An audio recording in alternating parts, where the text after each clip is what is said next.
13 years ago, I had something of a midlife crisis. And instead of going out and buying a Harley or a Corvette like most men, I decided to completely uproot my life. I became a volunteer firefighter at the age of 40. Went to the academy. They called me Pops. They didn't understand why they did. I get it now. And I decided to walk away from my career in EMS and education and become an insurance agent. And back then, insurance was as personal as it could be. Everything was done on paper, so almost everything had to be done in person. And I was welcomed into a countless number of homes and sat at the kitchen table and given everything from bottled water to beef stew.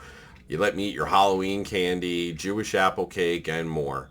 And a lot of those connections were very, very social connections, not just business.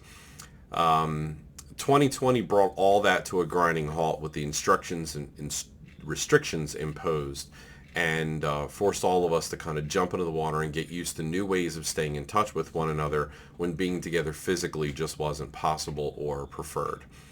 Now, the trends that have happened in the industry have mimicked what things were like in 2020. Back in the day, if you called a carrier from whatever HMO or PPO might be covering you and asked for a provider directory, you would get a book this thick. I mean, just ridiculous. The kind of book that's perfect for a 5-year-old at the Thanksgiving table.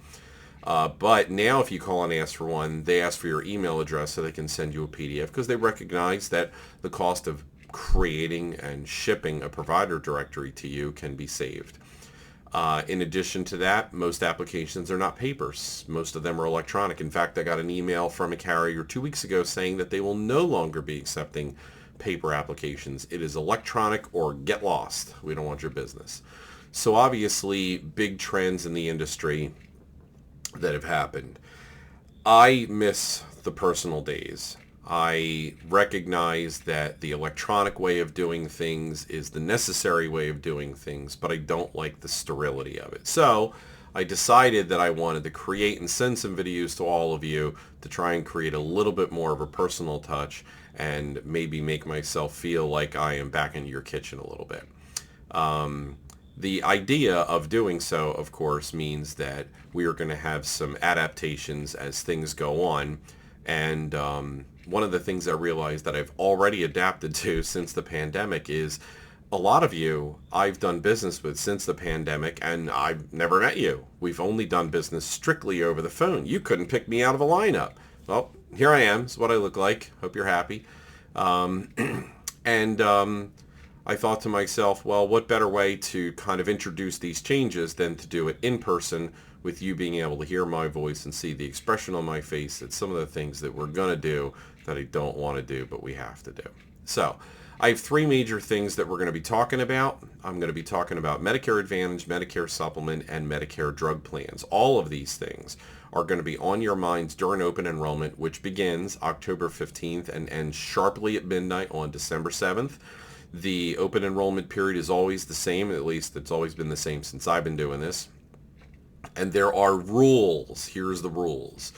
For Medicare Advantage, you're going to be getting an annual notice of changes if you haven't already gotten it. It's a booklet that comes from the carrier. It's on recycled paper, and it tells you about what's going to be happening for next year in your plan. The ANOC, as us insurance nerds refer to it, usually has one of 3 messages. Number 1, it's going to say, nothing's changing, everything's exactly the same. That's the Fantasyland letter, none of you are going to get that. 2, it's going to say, here's some changes to premiums and copays and what we're offering and what we're not offering, and these are the changes for next year, take it or leave it. And that's what most of you are going to get. And then the third possibility is, thanks for the business, but get out. Now that's not something that's directed at you. You're not being pushed out of the plan for anything you did, medications you're taking, claims you've had. If you're getting the ANOC that says the plan's being terminated, so is everybody else on that plan. It's nothing personal. Now, if you get that ANOC that says get out, we definitely want to get together, because if you don't choose something else, then you'll be absent that coverage come January 1st when you wake up, and it'll be too late to do anything about it. Even if you get the ANOC, though, that says that there's going to be some changes, I still want to connect with you because your life has changed. You hopefully don't have any new problems or medications, but you possibly do. Maybe you have less medications. And some of you just like to call and say, hey, I like this plan, but what else is out there? Tell me if there's anything better that I should be looking at, something that I pride myself on doing over the years. The idea of Medicare supplements is something that will also be on your mind if you have a Medicare supplement. A lot of you are under the misconception, even though you've been trained properly by me, that your Medicare supplement can be changed year-round. It does not have to be changed during open enrollment. But since there's all this brouhaha, a lot of you reach out to me at this point in time to ask about it. Now, if you're looking to change your Medicare supplement, you're almost certainly looking to change it because the price has gone up and you don't like it and you want to know if there's anything cheaper for the same coverage. And in many cases there is. All you have to do is ask. So we can have that conversation during open enrollment, but we can also have that conversation year-round. Just be prepared. You'll probably have to answer medical questions, and if the new company doesn't like your answers, they'll say thanks but no thanks. Some of you have an urgent issue for getting out of your Medicare supplement. You don't even realize it, but a short conversation may reveal that need for you. It all depends on your personal situation. And then finally is the prescription drug plan world.